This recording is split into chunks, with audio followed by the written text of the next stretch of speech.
Okay, welcome everybody. My name is Rob Blair. I'm an associate professor of political science and international and public affairs at Brown University. I'm also co-founder and co-director of the Democratic Erosion Consortium, which is hosting this panel with generous support from the School of Public Affairs at American University. For those of you who aren't familiar with our work, the Democratic Erosion Consortium is a network of researchers, students, policymakers, practitioners, and donors who are committed to better understanding and, we hope, countering threats to democracy around the world. We have academic affiliates at more than 70 universities worldwide and policymaker and practitioner partners from a wide variety of government and non-governmental organizations. And our goal as an organization really is to treat the threat of democratic erosion as an empirical problem rather than merely a partisan issue, and to address that threat through a combination of research, teaching, civic and policy engagement, and outreach to the public writ large, which is what this panel is all about. The consortium has a lot of exciting activities and events and products planned for the coming year. So if you're interested in learning more or getting involved, please email me or visit our website, democratic-erosion.com. Okay, that is the end of my shameless self-promotion. So for today's panel, we're going to focus on the implications of the upcoming US presidential election for the quality and trajectory of American democracy moving forward. I know this is something that is top of mind for many of you in the audience. And as students in the consortium are learning, when we study democratic erosion, our concern is not just whether consolidated democracies are collapsing into outright dictatorships. Instead, democratic erosion typically happens through incremental harm to a wide range of institutions and norms that together comprise a healthy democracy. So our interest as analysts is in understanding what parts of a democratic system are under threat and why. And that's the question that this panel is going to address.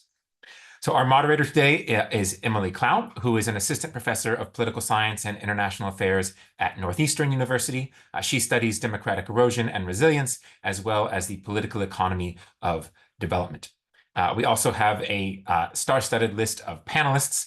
Lily Mason is an SNF Agora Institute Associate Professor of Political Science at Johns Hopkins University. Her research focuses on partisan identity, partisan bias, and American social polarization. Rick Hassan is the Gary T. Schwartz Endowed Chair in Law, Professor of Political Science by courtesy, and Director of the Safeguarding Democracy Project at the UCLA Law School. He specializes in election law, legislation, and statutory interpretation. And finally, Steve Levitsky is a professor of government and director of the David Rockefeller Center for Latin American Studies at Harvard University. His research focuses on democratization and authoritarianism, political parties, and weak and informal institutions with a focus on Latin America. Welcome to you all, and welcome to everyone in the audience. And with that, I will turn the virtual mic over to Emily to get us started. Thank you, Rob. Welcome, everyone, and welcome to the panelists. Thank you so much for being here and being in conversation with us at this exciting and interesting time in American democracy. So I'll say a few words to explain the structure of the panel, and then we'll jump right in. We'll begin with an opening question that's sort of the central or key question behind this event. And I'll ask the question, and then we'll follow that with 5 to 7 minutes of initial remarks from each speaker. So we'll all get to hear kind of some sort of first round of insights from our speakers that'll be at least largely grounded, at least partly grounded in their research on related topics. After the initial remarks, I'll moderate a discussion between and among the panelists based on some follow-up questions, and then we'll have 20, maybe a little more minutes at the end for audience Q&A before we conclude. So audience members, we encourage you to submit questions as they come up in the chat. So you can type in a question that comes to mind, and you're welcome to direct the questions to the panelists as a group or to individual panelists that you'd like to hear answer the question.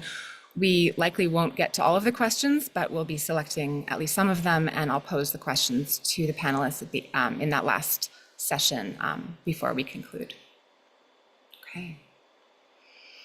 So as Professor Blair mentioned, we think of the concept of liberal democracy as having multiple components.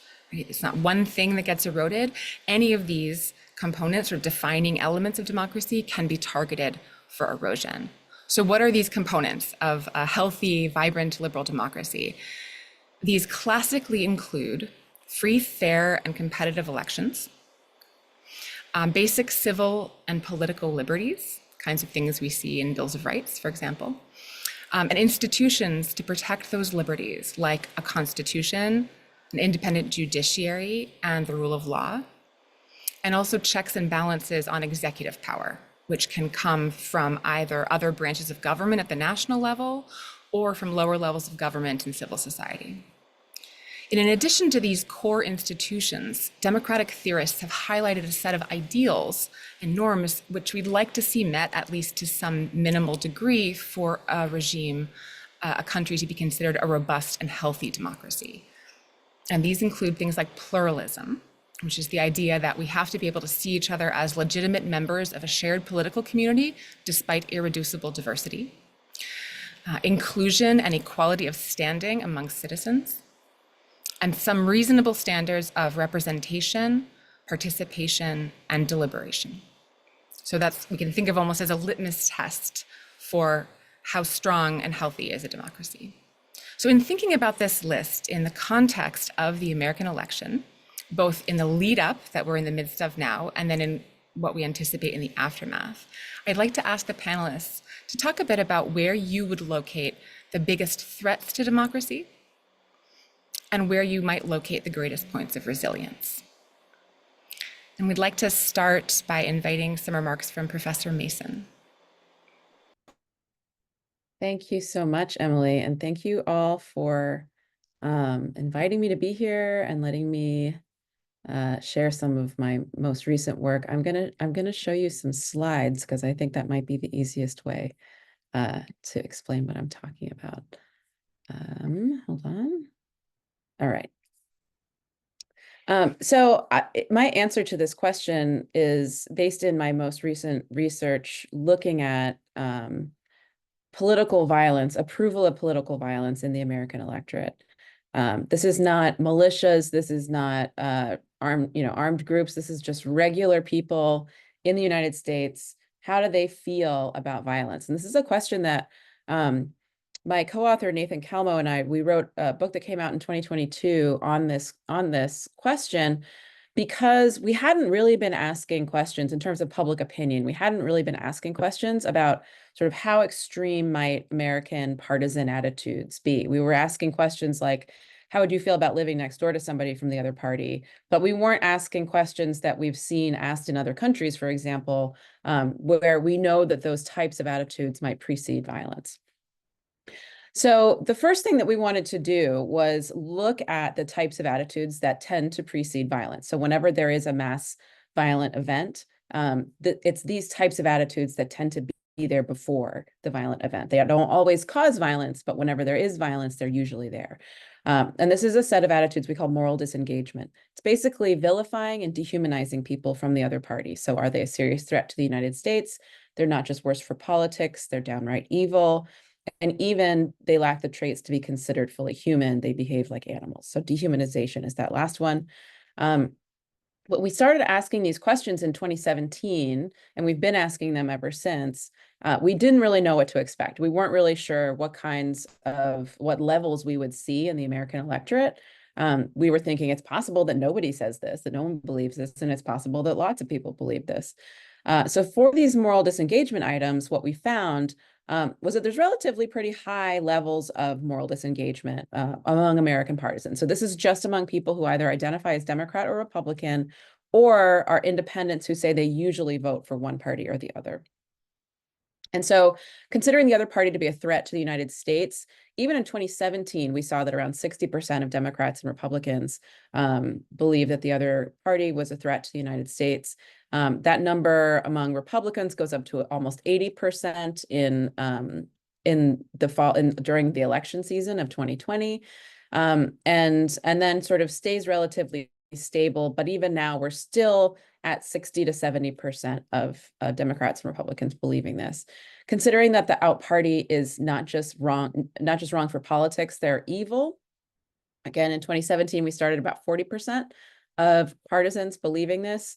going up to around nearly 70% among Republicans around the 2020 election, and settling back down during the Biden administration to about 50% of partisans.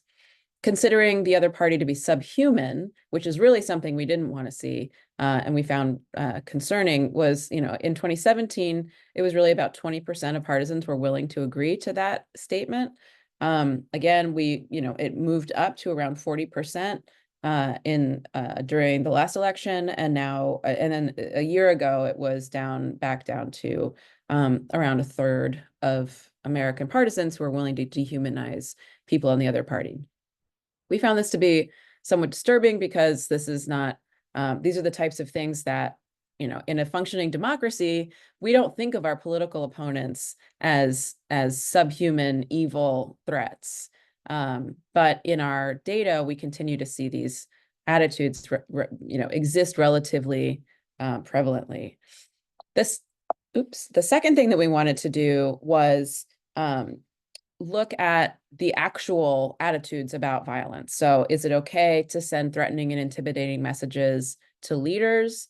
Is it okay for an ordinary person in the public to harass another ordinary partisan from the other party? On the internet, we specified in a way that makes them feel frightened.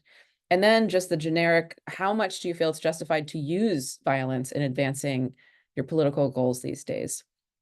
For these questions, we saw much lower numbers. So, for threatening regular people in 2017, only 10%. But this seems to peak. It spikes for Republicans around both of Donald Trump's impeachments, and even in the summer of 2022, threatening out party leaders, that really spikes around the 2 impeachments of Donald Trump. And just considering violence to be justified in general, less than 10% in 2017, going up to over 20% of Republicans in 2021, that's after January 6th, and then going back down to about 15%, where it currently stands still today. Still, these are numbers that correspond to, if this is, these are supposed to be representative samples, that would correspond to millions and millions of Americans. And so one thing that I do want to, and one of the questions that many people have is, what are they saying when they're talking about violence, right? And so in one of our surveys, we specifically asked, which of these things were you thinking of when you answered the question? The good news is that this is of the people who said that violence would be acceptable. The good news is that not very many of them are thinking about widespread violence that kills lots of people. They're not even really thinking about armed individuals killing a few people. They're much more likely thinking about fistfights, destruction of property. Democrats are much more interested in destruction of property, verbal insults and harassment. Republicans are more interested in something else. We're not sure what that is, although it might be assassinations, because we've seen them support assassinations in other surveys. And then about 20% of these people, once they were pushed, actually said, I don't like any of this. Like, this is not, I don't like any of these things. So really briefly, to give us hopefully a little bit of hope going forward, we did do some experiments testing interventions for this. So how can we make Americans less approving of violence, right? Violence is not a part of the democratic process. Peaceful transfer of power is a necessary element of any democracy. And so we tried just asking giving leadership the power to say, stop it. And had people read either, a message from Trump saying, I condemn violence, or a message from Biden saying violence is never acceptable. And what we found was actually that the effects are small but significant, where compared to people who read nothing, the people who read that simple one sentence from either Trump or Biden approve of violence less after hearing it. So our leaders have a lot of power to determine whether or not we engage in violence, whether or not we approve of violence. And therefore, when our leaders are using pro-violence rhetoric, it can be very, very dangerous. We're very eager to do what our leaders tell us to do. And so if they tell us to stop being violent, we will. The problem comes when our leaders refuse to condemn violence. And that becomes, it makes our politics much more volatile, and it creates opportunities for the aftermath of elections to be chaotic and potentially dangerous. I'm going to stop there, and happy to hear questions from others. Thank you so much, Professor Mason. Let's turn it over to Professor Hassan from UCLA. Thank you. My talk will be quite different. I'm going to be talking about the legal environment and how the threats of election subversion have increased in the last few years, in particular since the last election. And so what I mean by election subversion is simply the idea that government officials are going to take actions that could turn an election loser into an election winner. That would be anti-democratic, small d democratic, by not following the will of the voters under the rules that were set at the time that the election was held. So this issue really was not very much on the horizon. People weren't talking about peaceful transitions of power in the United States as something to worry about, and not to be, something just everyone took for granted. When in 2009, when conservative Republican George W. Bush was handing power over to liberal Democrat Barack Obama, nobody was wondering if Bush was actually going to leave office. I mean, this was not something anyone talked about, but this became a real issue in 2020 with Donald Trump running for re-election. What we saw was that the election was conducted under very difficult conditions. It was in the period of the pandemic. There were lots of changes in the rules, including a great expansion of vote by mail during that period. Donald Trump made numerous false claims that the election was going to be stolen or rigged, and this was going to happen through mail-in ballots. We knew, and he knew, at least according to the recent filing from the special counsel in the criminal case against Trump for some of these actions that's ongoing in Washington, D.C., Trump knew that there was going to be a shift in the reporting of ballot totals because more Democrats were voting by mail and because it takes longer to count those ballots. We saw this shift from Trump appearing to have more votes to Trump having fewer votes. This happened, for example, in Pennsylvania on election night. It was reported that Donald Trump had 160,000 more votes than Biden. By the time we got to the Saturday after the election, Biden had won the state by about 80,000 votes. Trump, knowing that this was happening, he nonetheless declared victory on election night, about 2 o'clock in the morning after the election, and then engaged in a series of legal and extra-legal actions to try to turn himself from an election loser into an election winner. Much of this was being done by trying to manipulate the rules of an arcane 1887 law called the Electoral Count Act. It's a law that I sat around a table with a bunch of law professors in 2019 trying to see if we all agreed on what it means, and we didn't because it was so poorly written. We couldn't even agree on some of the basics. This led to, you may remember, the fake electors scheme, the idea that state legislatures could simply step in and they could impose an alternative slate of electors. The theory behind this was based on some language in that Electoral Count Act. And then there were other things as well.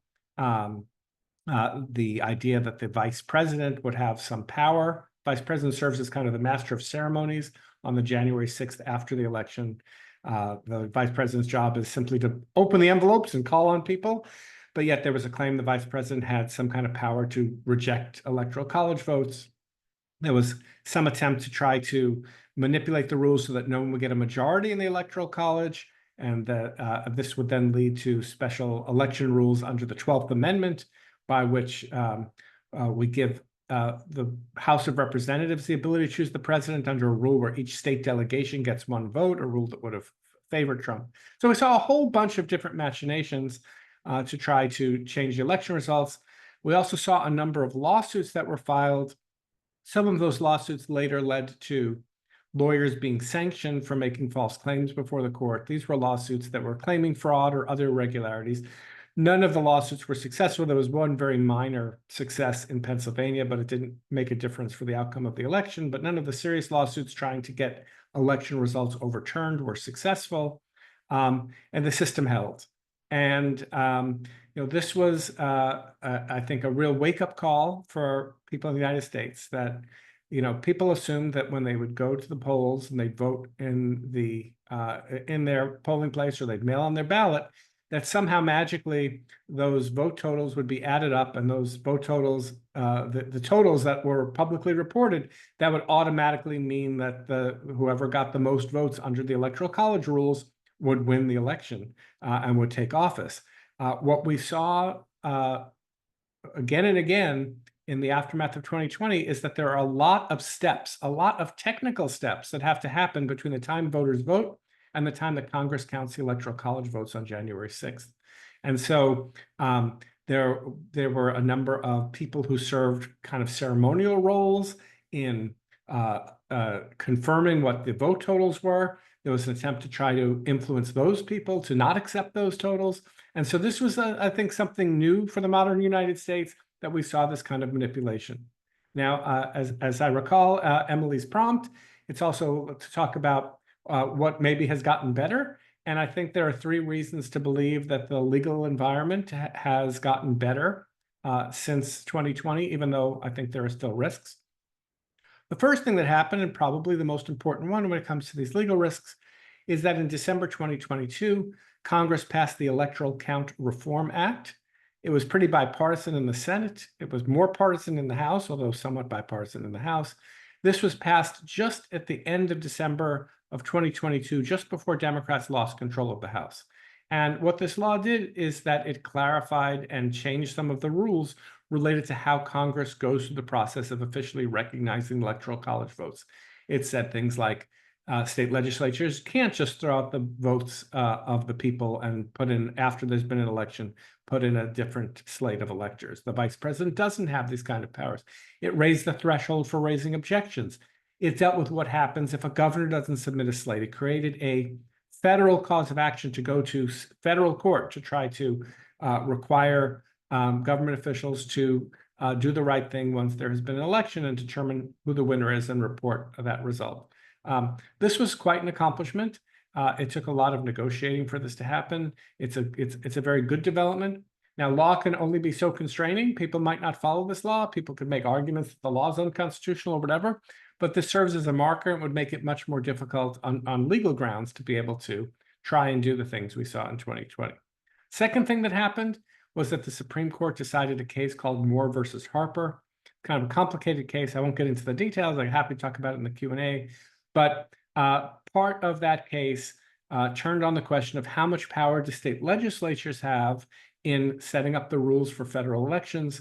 There was an extreme version of what's come to be known as the independent state legislature theory, which is basically that legislatures can act independent of governors, independent of state courts, not constrained by state constitutions, and do basically whatever they want when it comes to federal elections. This extreme version of the theory was rejected in this Moore versus Harper case. So that really takes a lot of the air out of the claims that this is how we should read the Constitution in terms of state legislative powers. And the third thing that's happened is that lawyers and the public have been activated on these questions. And so right now, for example, when the Georgia Election Board put in some new rules that might seem to allow for delay of certification or take other steps that might mess with the reporting of the votes in the state of Georgia, there have been a number of lawsuits. This has gotten a lot of public attention, but there have also been legal action. You have the Republican governor, the Republican Secretary of State, and the Republican Attorney General all opposed to these rules that were imposed by a Republican board. So it's very interesting to see the politics there. The Attorney General has said that the board does not have the authority to change these rules, that certification is set by the state legislature. The rules are set by the state legislature. And so I do think the fact that there's vigilance and there are people watching these rules and making sure that there is no manipulation of the process is part of the kind of legal safeguard. I think people were caught off guard by the brazenness of some of the things that we saw in 2020, and the fact that these didn't succeed the last time. That doesn't mean that we can be complacent. And I certainly don't feel like people are complacent about these risks anymore. Let me turn it back to you. Thank you. Let's turn it over to Professor Levitsky. And before we do, just a note, I've been informed that we're going to do the audience Q&A, submitting to the Q&A function rather than the chat. In case audience is beginning to build up some questions, you can use the Q&A function. All right, Professor Levitsky, over to you. Okay, thanks, Rob. Thanks, Emily. It's both an honor and very daunting to follow on Lily and Rick. I've learned so much from the two of them over the last years. I think we have a pretty nice division of labor. So rather than talk about violence or election law, I'm going to talk about political parties. I think the principal problem facing U.S. democracy today is that one of our two major parties has abandoned its commitment to democracy. And that matters for these other things that we care about. A party that is not committed to democracy is more likely to tolerate or promote violence and is more likely to try to steal or overturn an election. So drawing on the work of the great Spanish political scientist Juan Linz, Daniel Ziblatt and I argue that parties that are committed to democracy, what Linz called loyal Democrats, have to do three basic things. First of all, they must unambiguously accept the results of elections, win or lose, fair elections anyway. They must unambiguously reject political violence, which we've talked about, and they must break completely with violent or anti-democratic forces. The first two principles are pretty straightforward. In fact, we've just talked about the two of them. But I want to spend a couple of minutes on the third one, breaking with anti-democratic forces. Individual leaders can very, very rarely kill a democracy on their own. They need accomplices among mainstream politicians and mainstream political parties. And these mainstream political parties or politicians are what Linz called semi-loyal Democrats. Semi-loyal Democrats, at least according to Linz, look, dress, talk like everyday politicians. They ostensibly play by democratic rules, but they differ in how they respond to authoritarian threats. So when anti-democratic forces emerge in their own camp, on their own flank, politicians who are committed to democracy, loyal Democrats, do three things. They publicly condemn anti-democratic behavior. They expel anti-democratic extremists from their ranks. They refuse to nominate them. They refuse to support their candidacies. And they are willing to join forces with pro-democratic rivals from across the political spectrum in order to isolate and defeat anti-democratic extremists. So this is Liz Cheney. It's Adam Kinzinger. Semi-loyal Democrats do none of these things. Rather than publicly repudiate anti-democratic behavior on their own flank, they will downplay it. They will condone it. Or they'll simply remain silent. They didn't see the tweet. Rather than expelling anti-democratic extremists, semi-loyalists will tolerate them, will accommodate them. They may even endorse them. And crucially, semi-loyalists refuse to work with ideological rivals to defeat anti-democratic extremists. And they'll refuse to do so even when democracy is on the line. Now, the thing about semi-loyalists is that they're not trying to kill democracy. They're not openly authoritarian. These are just ordinary politicians trying to get ahead, trying to stave off a primary challenge, trying to stay out of the crosshairs of Tucker Carlson. But semi-loyalists are crucial accomplices for assaults on democracy, because when mainstream parties or mainstream politicians tolerate or condone anti-democratic extremists, it normalizes them. The media are more likely to treat them like ordinary politicians. Donors who might have shunned them decide it's okay to fund their campaigns. Leading pollsters and consultants return their phone calls. And of course, voters take them more seriously. As Lily very clearly put it, voters take seriously what their leaders say and do. A very clear lesson from democratic breakdowns in Europe in the 1930s, from South America in the 1960s and 70s, is that when mainstream political parties of the center left or the center right begin to tolerate, accommodate, flirt with violent extremists, democracies get into trouble. My concern is that since 2020, the Republican Party has violated all three of these basic principles of loyal democratic behavior. Not only was Trump the first president in U.S. history to refuse to accept defeat and to try to overturn an election, but crucially, the bulk of the Republican Party went along with it. The Republican Accountability Project evaluated the public statements of all 261 Republican members of Congress, House and Senate, to evaluate whether they cast doubts on the legitimacy of the 2020 election. They found that 86% of them cast doubt on the legitimacy of the election. Republican politicians have also begun to flirt in recent years with political violence. During the 2022 campaign, the New York Times found more than 100 Republican ads in which candidates brandished or fired weapons of war, semi-automatic weapons. I can think of no other major party in any established democracy in which candidates so openly embrace violence. And finally, semi-loyalty is now pervasive within the Republican Party. Republican Party leaders protected Trump by refusing to impeach and convict him, despite the fact that they knew that he lost the 2020 election. They blocked creation of an independent commission to investigate January 6th insurrection, and they were nearly unanimous in backing his candidacy in 2024, despite his openly authoritarian behavior. Now, not all Republicans are authoritarian. Many of them remain committed to democracy. But a failure to unambiguously accept election results, a flirtation with political violence, and most importantly, near unanimous support for an openly authoritarian candidate are all pretty clear signs of a party that is no longer fully committed to playing by democratic rules.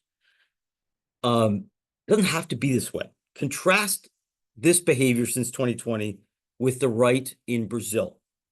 Brazilians, as you probably all know, elected a Trump-like figure, Jair Bolsonaro, in 2018. Bolsonaro governed a lot like Trump.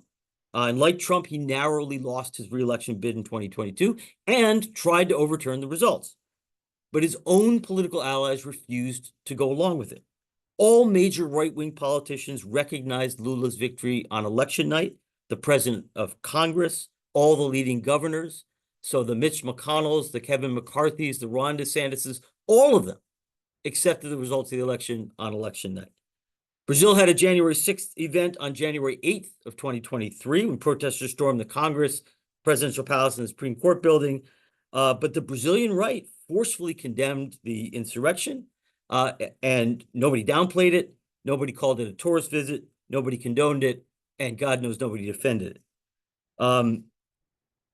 It's worth noting that when you compare the Republican Party to European parties, European conservative parties, not only is the Republican Party's abandonment of a commitment to democratic rules, not only does it distance it quite a bit from traditional conservative parties, say in France or in Britain or Germany, it actually distinguishes the Republican Party from most far-right parties in Europe, the Brotherhood of Italy, National Rally in France, the Austrian Freedom Party, the Swedish Democrats.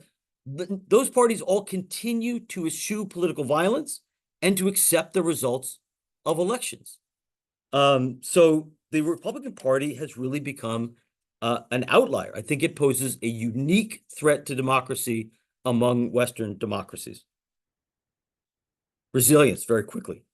I actually think there are many sources of resilience in U.S. democracy. I think it's very unlikely, in fact, that even despite the Republican Party's authoritarian turn, that that Trump, in any circumstance, would be able to consolidate a, say, Russian or even Hungarian-style autocracy. I think the sources of resilience are both institutional and societal.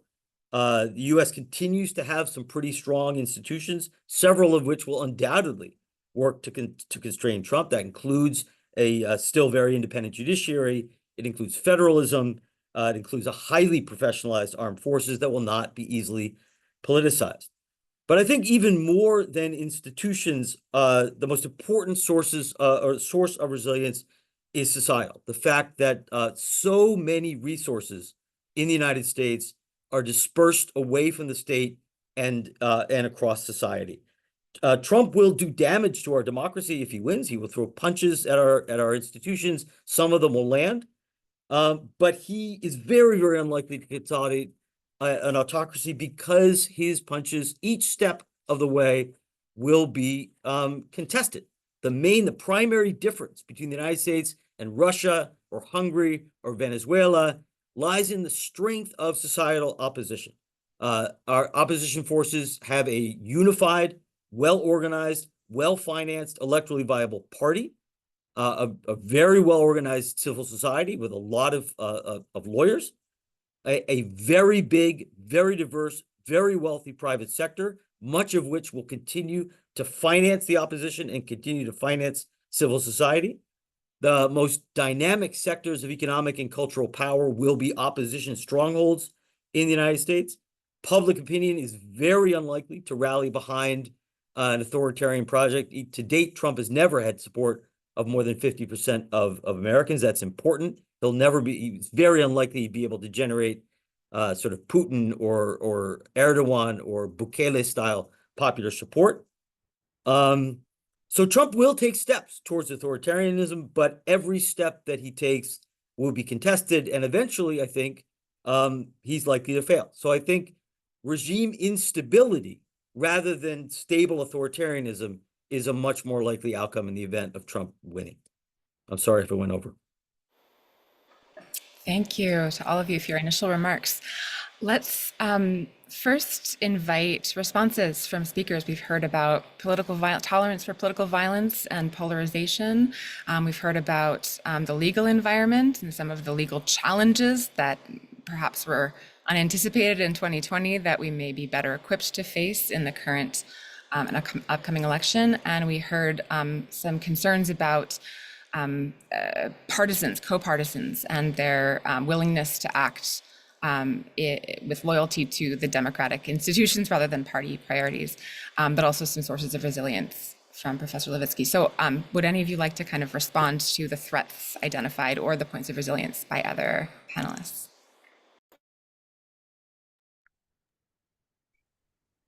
I have a question for Steve. Really briefly, one of the things, at least in the intergroup conflict literature, that we know is that it's the most powerful voice in opposing an illegitimate ruler is someone coming from within the same party. But one thing that we've been seeing, and in separate projects that I've been working on, talking to Republicans who resist Trump, is that the inevitable case for most of them is that they get death threats, and their kids get death threats, and they are. It's truly frightening to oppose him in any kind of public way. So how do we how does that source of resistance to Trump from within the party, which is the most powerful way to do it, how do we allow that to work, or what does it mean that they are so afraid of standing up to him? I mean, I think you raised the key question to which I certainly have no answer. Let me first concur. I've had a handful of conversations with retired Republicans. One congressperson, I was discussing with him sort of the incentives facing Republican politicians and why they won't oppose Trump, even though they in private are about as critical as I am. And this congressman pointed me to the fact that the primary reason for many Republicans is this fear for themselves and their family of what will happen to them. And Romney talks about this in his recent biography. In fact, the vote to convict Trump in the Senate may have been shaped by senators' calculations regarding whether they or their families would be under threat if they voted to convict. That is it's a terrifying thing. Now, you argued, and I tried to echo this, that if Republican elites do not tell the truth, if they do not speak out, their followers are much more likely to believe conspiracy theories, to believe Trump, and perhaps drift in a violent or more extremist direction. The key answer is Republican elites need to speak to their followers. And other than some sort of collective action, it seemed like the opportunity was there in the U.S. Senate, which is an institution that facilitates some collective behavior. The opportunity to do it definitively was in the aftermath of January 6th in the Senate, but they opted not to do it. So if I had an answer to your question, Lily, I'd have a much better paying job. But I think you're right on in pointing to the problem. Well, if we're going to play Ask Steve, I also have a question. A lot of times when I speak to audiences and I talk about the Electoral Count Reform Act, and how it closed off a lot of these loopholes or potential loopholes to the fair counting of the Electoral College votes, people say, well, what if members of Congress don't obey those rules? What if they just run roughshod over them? And I say, okay, now we're out of the realm of election law and I can't answer the question. And it's like, who would I go to? I'm going to go to you and say, how do we, you were talking about the risk, of authoritarianism in the United States if Trump is in office. I'm concerned about the question about, if he apparently loses, earlier question, it's possible that, Mike Johnson might be trying to get votes together to be the Speaker of the House on January 3rd, 2025.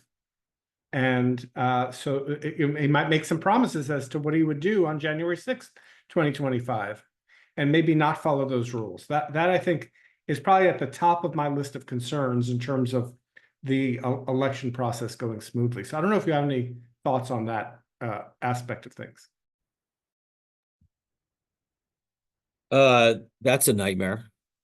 I mean, it depends whether he engaged, and you know this stuff better than I do, Rick, whether the move was sort of constitutional hardball, meaning ambiguously violating the rules, or just an outright flouting of the rules, which seems less likely. If it's outright flouting the rules, presumably the Supreme Court could weigh in.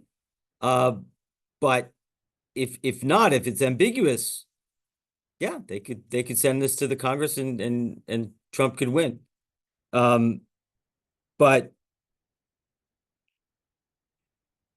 I mean, my guess is, it would depend how close and how contested the election is. We have the bad luck that this election is going to be extraordinarily close and could in fact be decided in one single state. In which case, if people just raise a ruckus over that one state, it's easy to get to sort of mobilize in Congress, and that seems like a plausible nightmare scenario. Again, I don't have the answer to it. Listen, why are we playing Ask Steve if I'm actually the only person on the panel who doesn't know anything about American politics? Let me turn around and ask a quick question of Rick, and that is, I think you make a good case, and I've been reading your work all year, and I'm convinced that that the reform to the Electoral Count Act was very meaningful and will help to prevent a repeat of what occurred in 2020.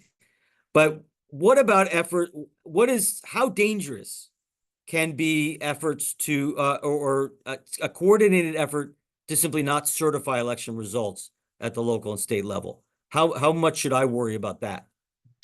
Yeah, so I mentioned that there's this very convoluted process by which lots of different actors have to sign off before we get to the official electoral college votes. And there's been this concerted move in Georgia in particular to give local boards the possibility of delaying things. And this is being fought now within Georgia courts and within the Georgia political system. But is it possible that there could be a delay?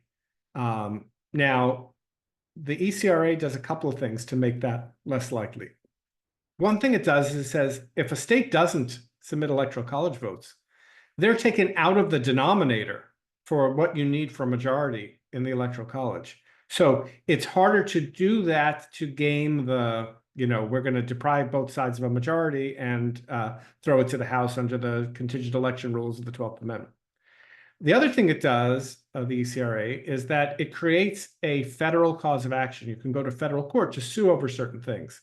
And I mean, just think about it.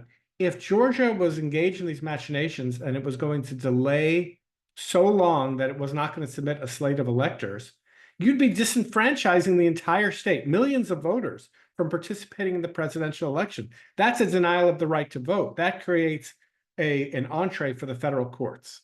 And I actually think, and you mentioned this in your answer to my question, that the real key backstop here is going to be the courts. And the courts have tons of discretion about whether or not they take cases, whether they kick them on technical grounds.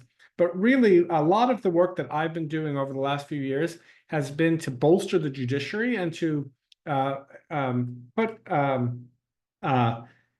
before them the importance of their role in assuring that election winners are actually able to take office. And that, there's a lot of receptivity from both Democratic and Republican appointed and elected judges that this is their, part of their job is to assure that the will of the voters is followed. And I think that, to me, that's the backstop that is really what stands between the potential to try to, whether it's administrators or it's members of Congress or it's governors, It's really the courts that are going to have to play that role. And they did a pretty good job in 2020. I was a little more concerned with how the Supreme Court responded to the immunity case and the disqualification case out of Colorado, where the court didn't seem all that concerned about what had happened, which we haven't talked about, the violence of January 6, 2021 and what all of that led to, and the possibility of election subversion. But I'm still pretty bullish on the courts standing up for the rules. I agree that if it's a legally ambiguous case, or if you have a very close election like 2000, then all bets are off, and then the margin of error in the election is greater than the margin of victory, and motivated reasoning can step in. But if you're talking about really weak legal and factual claims like we saw in 2020, I would think the courts would step up again if they were called on to do that. Yeah, I agree. Even the Supreme Court? Well, Yeah. The Supreme Court did very well in 2020. They rejected these crazy lawsuits, including one that was filed by the state of Texas directly in the Supreme Court, trying to get 4 different other states' electoral college votes thrown out. And there was no one expressed any interest in taking those cases. It's, the court is highly partisan, is divided highly along partisan and ideological lines on normal voting rights questions, election law questions, partisan gerrymandering or the interpretation of the Voting Rights Act.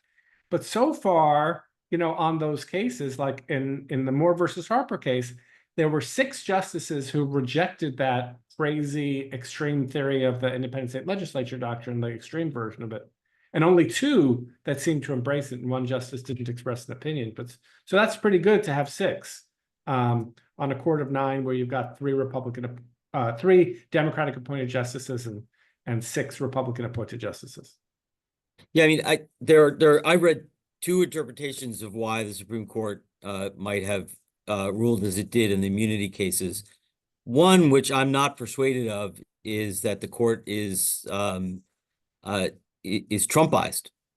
The other is the one that Rick mentioned, which is that this majority doesn't think that Trump poses a real threat to democracy and was willing to sort of let other priorities prevail.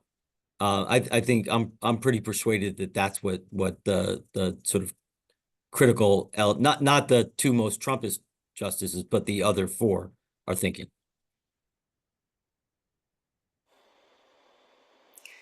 Thank you, all of you. So we've heard sort of on the one hand, we've heard from Steve about these kind of political elites and their role, and from Rick about some institutional tools that those elites can then lean on in the likely event, it sounds like, that we think the election results will be contested.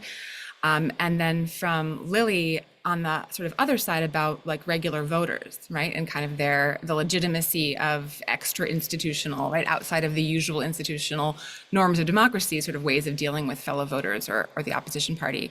And so I'm thinking about kind of what are some of the themes that cut across that. And I was wanting to ask all of you to talk a little bit about the role of disinformation.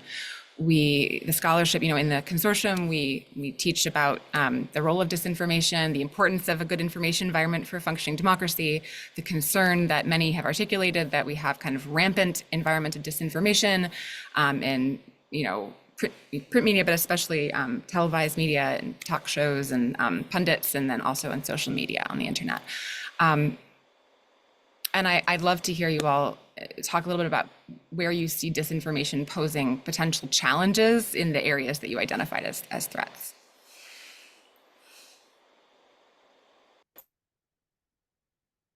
Well, I can go first. I mean, I think that, obviously disinformation is a problem in the electorate as a whole.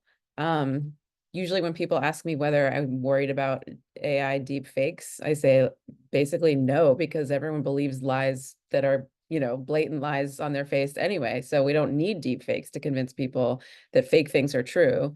And so, I think that one of the big issues, and actually I've done some recent polling and breaking Republicans down by Republicans who think that Biden won in 2020 and those who think that Trump won.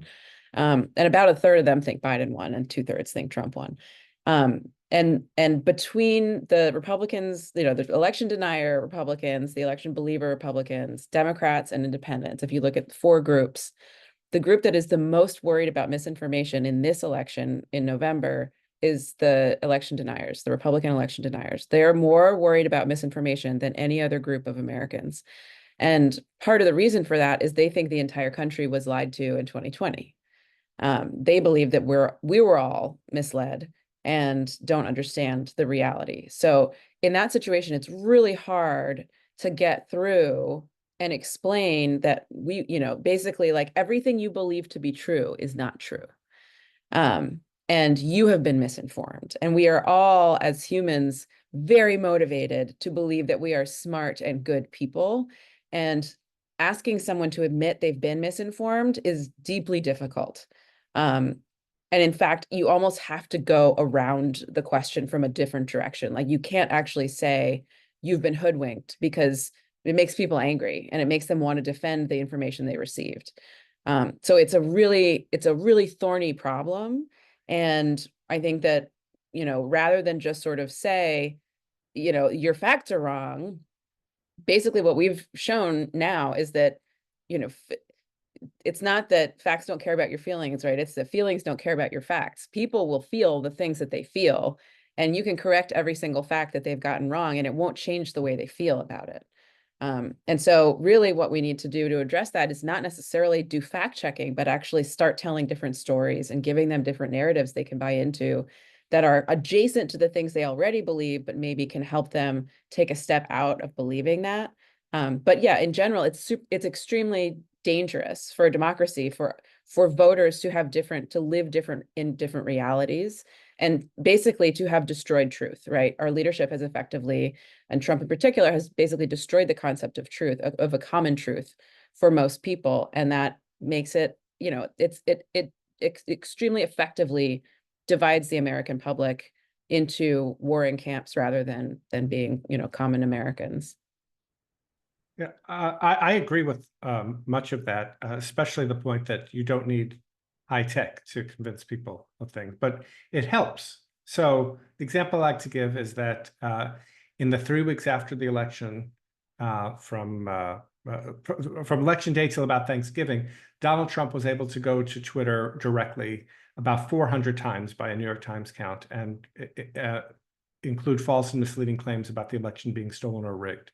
If we had the same polarization that we have today, but we had the technology of the 1950s, he never would be able to get that audience and repeat his message so many times unmediated. He would have given a press conference and Walter Cronkite would have given some context. It would have been very different.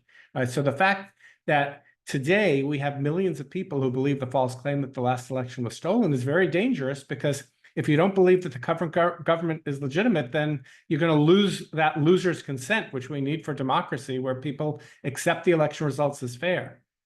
That said, the thing I would add is that there are a number of things that happened that I think contribute to the idea that Republicans have that the system is designed against them. And so I think about all the attention paid to the Hunter Biden laptop story, which I think was wrongly suppressed by the social media companies, because they were reacting to what happened in 2016 with Russian disinformation. I'd also point to the Donald Trump's trial in New York, which I think was a mistake and was based on a questionable reading of the law, and was also taken to a level of felony status for something that was a relatively small crime, if it was a crime at all, compared to the very seriousness of the charges in both the classified documents case as well as in the case involving the election interference in 2020. But I do think that there are enough truthful things, enough things that that the media or that the government has gotten wrong, that there's not a lot of nuance. And I find, for example, when I step out there and I say this New York prosecution was a mistake, I get pounced on by people on the left, because they see this as the only way to be able to call Donald Trump a felon before the election, and there's a kind of means ends problem here. So I do think there's I'm straying a little bit from the question, but I do think that there's a lot of subtlety that gets lost in the process, and lots of things that are legitimate concerns that people have that are dismissed because they fall into the bucket with a lot of other false things that are considered at the same time. Can I just say something in response to that? I think your example in the New York case, it's true, Rick, that when you say that the New York case was politicized and was a mistake and it was problematic, that you get pounced on by the left. But there are also a lot of citizens who listen to you and for whom you've got a certain amount of legitimacy because they've read you, they trust you, and that statement will help inform them. They may not respond to you on Twitter or X, but it has an impact. It has a positive. It sucks for you to receive all those negative tweets, but I think it has a very positive impact. I think the broader point is, at least for me, is that it's really important. I mean, this is a really tough information environment, and we're as a society, we are just beginning to learn how to live with it, how to operate within it. But to beat on a dead horse, political elites, religious elites, media elites have an important role here in telling their followers the truth, especially when the stakes are high. Republican voters are not going to listen to me if I say that the election wasn't stolen, but there are people that they will listen to. And it takes a certain amount of guts and bravery, and I applaud you, Rick, for making points that are not necessarily the most orthodox ones, but all of us need to do that because it's our followers, those who trust us, who will actually learn something and will take seriously what we say, or some of them.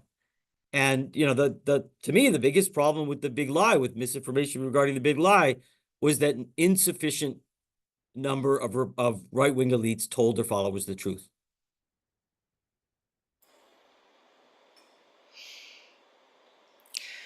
Just as a quick follow-on to the disinformation question, we know, looking at comparative cases, that anti-democratic executives in eroding democracies often kind of contribute to scrambling the information environment by speaking the language of democracy, speaking kind of populist language about representation and the people, and incorporating, getting rid of the elites, draining the swamp. And they also often accuse the opposition of being, the main threat to democracy. We see that showing up in polling data now, where, half of the American public is not making Professor Levitsky's argument. They're saying it's the Democratic Party that's the real threat to democracy in the US.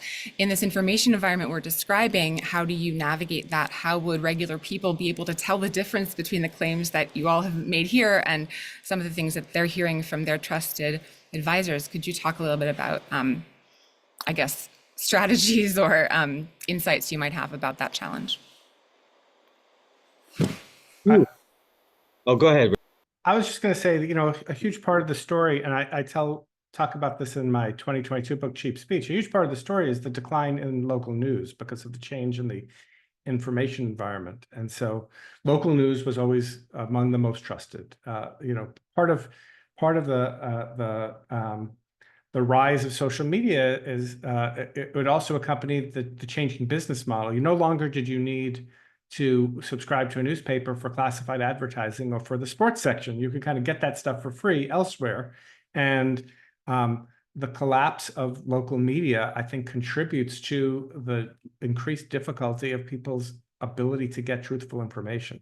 So what heartens me here is the rise of nonprofit newsrooms, not just public radio, which is, I think, transforming itself in a lot of places into they're not just radio, they're websites, they're news organizations, but lots of other along the ProPublica model on the local level. You see it, in places around the country, the kind of investigative journalism that was happening before that gives voters that kind of reliable information is not increasingly not being done by newspapers that can't afford it anymore, but it's being done by these new upstarts that are startups that are able to get this stuff going. And so I really think it's about giving people access to trusted information. In the election space in particular, one of the things that we recommended in our 24 for 24 report is that social media companies make it easier for people to identify who are the government officials that actually run elections. So you want to find out how the ballots are being counted. You want to find out, what's going on with these rumors you're hearing about polling places. Well, you should be able to figure out who the county administrator is, who the Secretary of State is, and get that reliable information from them. Unfortunately, Twitter has become X, and Elon Musk has become the largest vector for the spreading of election misinformation in the world by putting himself in everybody's feed.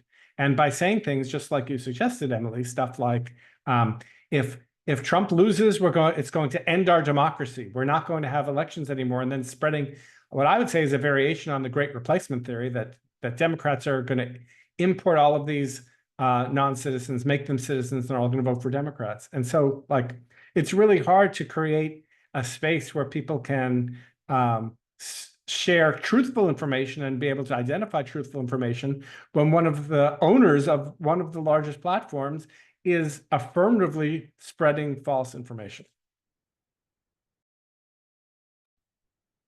So Emily, you're I should say Emily's my former student. I knew what I was getting into, that she was going to be a big pain in my tush and ask tough questions. So I have no excuse. I'm going to partly just respond to your question by reiterating your question, which is, in a democracy, you're right. For politicians in a democracy, the best way, there are two leading ways to justify authoritarian behavior. One is to point to an extraordinary crisis and the need for authoritarian measures due to extraordinary circumstances. In recent times, Bukele in El Salvador is maybe an example of that. But much more common, the way you justify authoritarian behavior is to argue that the other guys are equally bad or worse. And you see that in virtually every case of backsliding in the 21st century. Now, it's much easier to do, and this gets back to Rick's point, when there's an element of truth to it. And in many cases, there is an element of truth to it. The most obvious cases I can think of are Venezuela, where there was, in fact, a military coup attempt against Hugo Chavez, and the regime has been milking that for 22 years. They justify stealing elections because there was a coup attempt 22 years ago against them. Very similar story in Turkey, where Erdogan was able to point to very authoritarian behavior, anti-democratic behavior on the part of the opposition, and use that to justify almost a generation of authoritarian rule.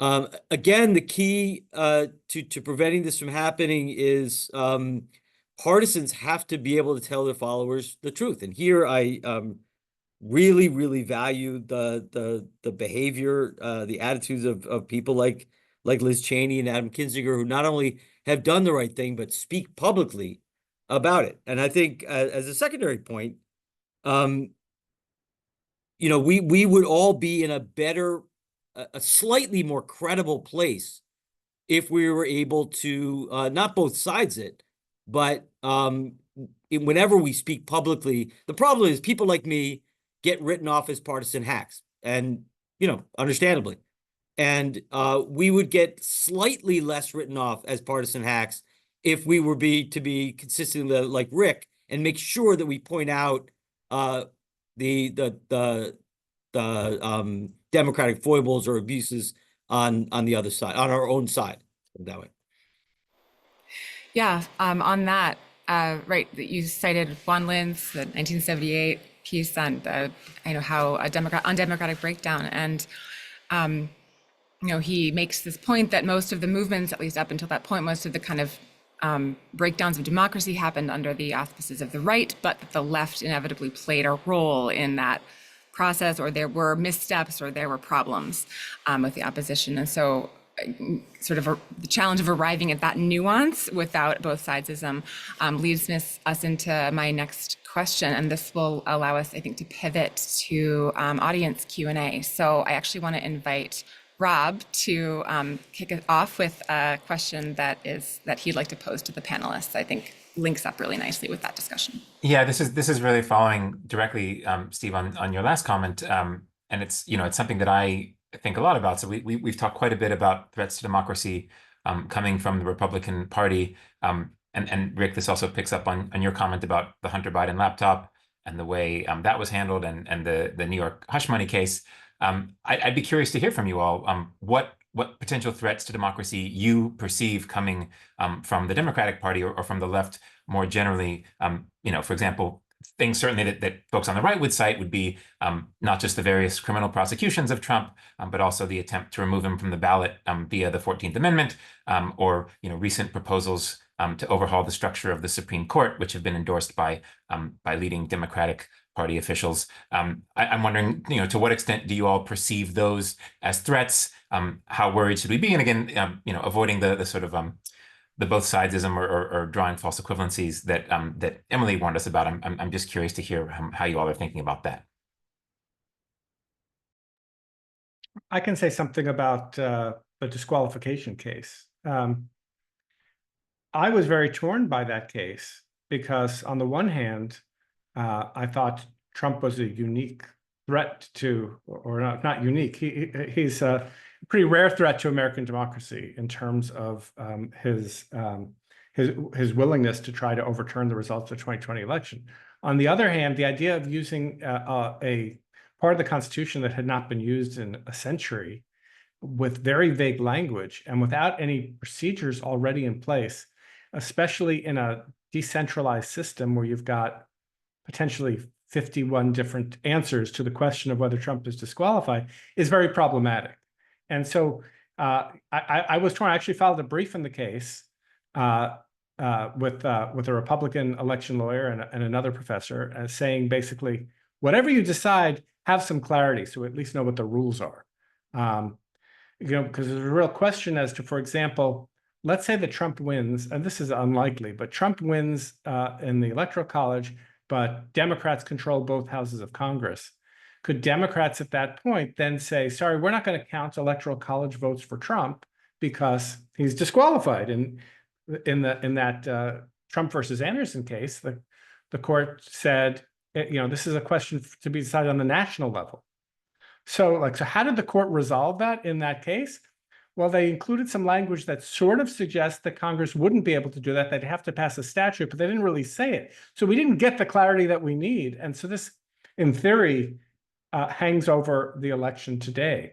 But I can easily see why someone who, for example, doesn't believe that Trump did anything wrong in 2020, them seeing states coming in and disqualifying is a kind of political lawfare manipulating the process, especially because the term's not defined, the procedures are not defined. I can see why some people would think that's unfair.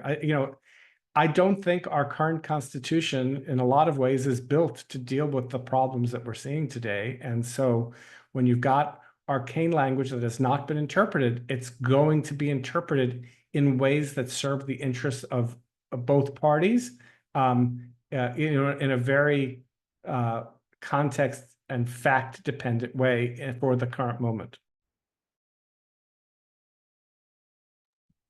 I mean, I would just add, I guess, that the one of the things that's really characterized the Republican Party in recent years is sort of a real commitment to purity and absolute lack of disagreement and total commitment to the kind of understood goals of the party or just the leader of the party.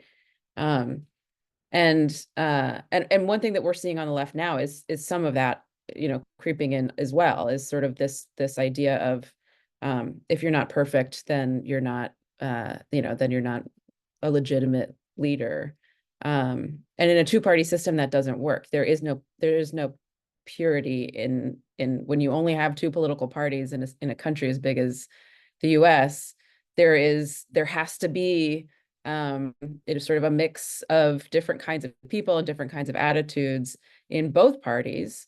And one thing that we've seen on the right from that type of behavior coming from both voters and leaders in the Republican Party has been a real silencing of diverse speech within the party. And so what we're starting to see coming from the left is something akin to that, where it almost seems like it's less acceptable to have a heterogeneous group and sort of different, a collaboration between a bunch of different groups of people as one political party, which is what they have to be. And instead thinking of the party as more from an activist perspective, which is, we expect our activists to push us, but we don't expect our political party to push us the same way. And because parties have to govern. And so I think that sort of like lack of, or maybe stepping away or turning away from the importance of compromise as a principle, as an important part of a functioning system of government is something that it's sort of creeping in. So I'm not terribly worried about the Democratic Party. Democratic Party, unlike the Republican Party, is a heterogeneous, diverse mess of a political party, which makes it very difficult to do anything but move slowly and pragmatically, which frustrates the hell out of a lot of people, but I think also is protective. It means that it does less damage. If we go through the 3 criteria that I used before for measuring democratic behavior, accepting election results, eschewing political violence, and breaking with anti-democratic extremists, the Democratic Party, if you look at its national coalition, its leadership, its legislative leadership, its presidents, its former presidents, I think score pretty well on all 3 of those tests. And I think one other indicator that's important is that there have been initiatives on the left, or Rob, you mentioned 2. Or you mentioned let me mention court packing. I have lots of friends on the left who want to pack the Supreme Court. And the 14th Amendment was another. Now, the 14th Amendment, interestingly, there were a number of important conservative legal scholars pushing that as well. That was not a left-wing project. But that was another sort of, and I had the same response as Rick. I was very torn by it, because you could make a case that it really does fit Trump, and Trump was a unique threat to democracy, but we didn't have the institutions in place to actually implement it, and it would have been constitutional hardball. It would have been lawfare to employ it in that way, sort of out of the blue. So I think what's important is that initiatives such as court packing and the use of the 14th Amendment, 1, were not endorsed by the party leadership, and 2, failed. And really didn't even come close to passage. Now, you mentioned the judicial reform that's endorsed by the Biden administration, Rob. I gotta say that doesn't strike me as even remotely a threat to democracy. The proposal is for term limits on the Supreme Court, which first of all would not have any kind of a partisan effect, and second of all would simply bring us in line with every other established democracy on the face of the earth. So I don't see a proposal for term limits to the Supreme Court as in any way threatening to democracy. So we've talked a bit about kind of the general climate that we're in as we approach the election. And I want to invite you all to look ahead a little bit, both maybe focus on very, very current events, things you've noted sort of in this electoral season, in this moment, or otherwise kind of looking ahead after the election. What are you watching for? Where do you see perhaps looming threats to democracy, irrespective of who wins, right? Regardless of who wins. And I'll ask, because we're sort of 15 minutes from the end, I'll sort of tag that on with another audience question, which is about what can be done about this. Okay, so whatever the outcome of this presidential election, it's clear there are democratic concerns. Earlier, one of the panelists mentioned that political elites have an important job to play. These institutions have an important job to play. But what about people in our audience, the people we talk to every day? What can scholars, students, and the general public, if anything, do to try to bolster the strength of our democratic institutions? So that's a couple questions packed into one, but kind of looking forward, where are you going to be focusing your attention as you track the health of American democracy, sort of leading up to the election and in the immediate aftermath? And do you have any advice to our listeners about what they can do to contribute to the resilience of American democracy? My immediate concern about the future is violence, the emergence of violence, and the normalization of violence. there obviously violence is against the law, but part of the reason that it hasn't, been extremely prevalent in American elections prior to this is that it's counter-normative. There are strong norms against using violence in an electoral context. And well, I mean, in, post-civil rights legislation, I guess. But the important thing is that we have in Trump a leader who doesn't discourage violence and he even encourages it in a lot of his rhetoric, and he knows it. And so to the extent that he's still around after this election, which he will be, as far as we know, his own encouragement of violence among his supporters. And one thing that we've learned from our research is that when a leader is not encouraging you to resist violence, the only other place that you will hear it is from the people in your community and the people around you, right? Laws are enforced with law enforcement, norms are enforced with people, and norms are social. And the way that we discourage people who break norms is by informing them that they have broken a norm and letting them know that that's not an acceptable behavior. And so there has been a lot of, even just looking at increasing approval of violence across the electorate. But that means we worry about that, not because we think all of those people are going to be violent, but because they make up communities, and people who are unstable in those communities and might be tempted to engage in political violence are going to be taking the cues of the people around them. And so to the extent that, what can we do? We are all members of society and different specific communities. And if, you hear someone spouting violent, pro-violent propaganda or just sort of saying things that seem to be violent, if no one else around you is condemning that, then you have to be the one to condemn it, because there has to be pushback from other human beings when somebody is engaging in that kind of rhetoric and is encouraging violent behavior. And we all get to do that together. And as members, not even leaders of our communities, just as members of our communities, that's something that we can all do every time we come across it. I want to first of all echo Lily's point that I defer to her on this, but I very much take her point that violence in almost any scenario is something that we need to look out for, and one of the principal threats after the election. I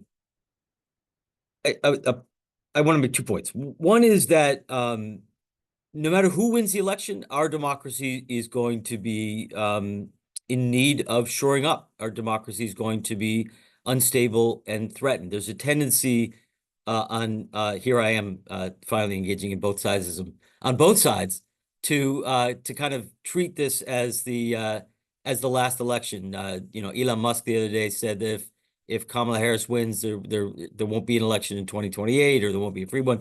I have a lot of friends on the left who make similar claims that if Trump wins, there won't be an election. I actually had an argument with Oprah Winfrey about this last week. I swear to God, whether there's going to be another election if Trump wins. There will be another election, no matter who wins. And no matter who wins, those of us who care about democracy, any party, any ideology, are going to have to get up the next day and work to defend democracy. The nature of the threats may be somewhat different, but there's a lot of repairing to do in our democracy, and that work is going to be before us, no matter who wins.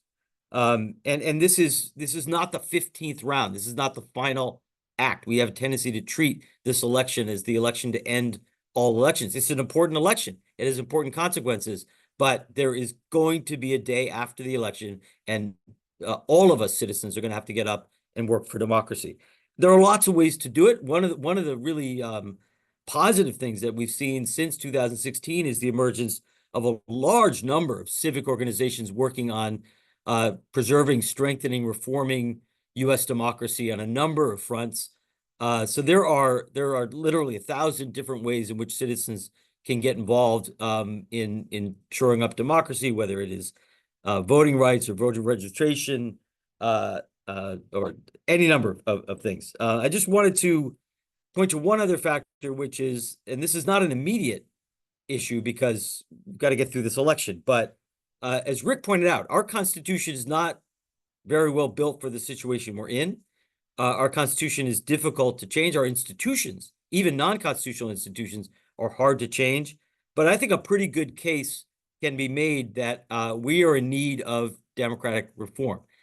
George Washington wrote a letter to his nephew 2 months after the Philadelphia Convention, describing the U.S. Constitution as an imperfect document and saying that it would be up to future generations to improve upon it. And in fact, generation after generation of Americans did that, did the work, whether it was voting rights expansion in the early 19th century, whether it was the Reconstruction reforms, whether it was women's suffrage, whether it was the abolition movement, whether it was the progressive era reforms, the civil rights reforms, generation after generation of Americans did the work of debating, thinking about, and working to make our political system democratic. And since the 1970s, since the failure of ERA, we've kind of stopped doing that work.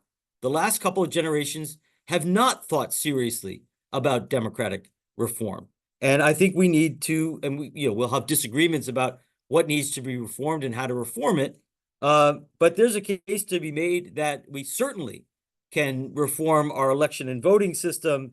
I personally am a fan of judicial reform and term limits on the Supreme Court. I think a very good case can be made for abolishing the Electoral College. Not easy, but I think we need to get engaged with debates about making our system more democratic, because the United States, once a democratic pioneer, has on many dimensions become a democratic laggard compared to other established democracies in the world. Certainly agree with that last point. And my most recent book, thanks for the entree into this, is arguing for a constitutional amendment affirmatively guaranteeing the right to vote and doing a lot more to protect democracy. It's called A Real Right to Vote. But I would say that Lily and Steve have a much longer time horizon than me. I want to get to January. I want to get to January safely, and where we have a clear election winner. There's an old saying that the election administrator's prayer is, Lord, let this election not be close. The closer it is, the more trouble we have. We're going to wake up the morning after the election, unless it could be a blowout either way. I mean, I don't know what to believe about the polls, but it's quite likely that we won't know the winner the next day. And then that period, those next few days, is going to be a volatile period. No doubt Trump will claim victory if there's even a chance that he's won. And then there's, then there'll be potential fights, and we'll have to see how things sort out. I really hope that things go quickly, but this period of from election day through mid January of 2025 is a fraught period, and we need to get past that, and we need to think about how to get past that. And in terms of your question, Emily, about what we all should be doing as Americans, is being vigilant. And at one point I wrote, there may be a moment where Americans need to literally take to the streets to make sure that the leaders are actually going to do what the people, how the people voted. And we need to ensure that whoever wins the election, they're able to peacefully take office. Not something I thought we'd have to worry about in this country, but we do. And so people need to be prepared. If people are paying attention, they need to be vigilant. Thank you. On that note, the Varieties of Democracy 2024 report, the most recent report on the state of democracy in the world, has documented an increase in mass mobilization in recent years. It reached an all-time high, I think, in 2019. So we're seeing these unprecedented threats to democracy in this age of autocratization around the world. We're also seeing an increase in mobilization to defend democracy. So people are, at least in many places, getting your message, Rick. And I think one of the things that I found notable in that report is that we have about a handful of cases of U-turns, countries that were backsliding and that have made U-turns. They're kind of improving now. And a common element across all of those cases is a large-scale mobilization of an opposition to the agents of erosion that is unified across different groups. So you have political elites, opposition, politicians sort of aligned with student groups and protest groups, social movement groups that are all kind of working together. So that's something, I guess, interesting to reflect on, is sort of how close we are to that in our response to the threats that you all perceive in the US case. So we're about at time. So my job now is to thank you all and hand it back over to Rob to wrap us up. Okay. Thank you so much to Professor Mason, Professor Hassan, and Professor Levitsky. This really was an incredibly interesting and, for me at least, quite terrifying conversation. But very illuminating. Really appreciate you all being here. Also, to those of you in the audience, thank you so much for all of your engagement and for your very thoughtful questions. I wanted to let you know that the consortium, we're producing a number of briefs on precisely some of the topics that you all asked about in your questions. For example, ways to combat misinformation around elections, or reasons why voters might support candidates who engage in anti-democratic programs. So I hope you'll stay tuned for those, if you'll forgive a little bit of log rolling here. But just to wrap up, thank you again to our speakers. Thank you, Emily, for moderating. Thank you to the audience. And we look forward to hopefully seeing you all at a future event. Thanks so much. Thank you. Thank you all.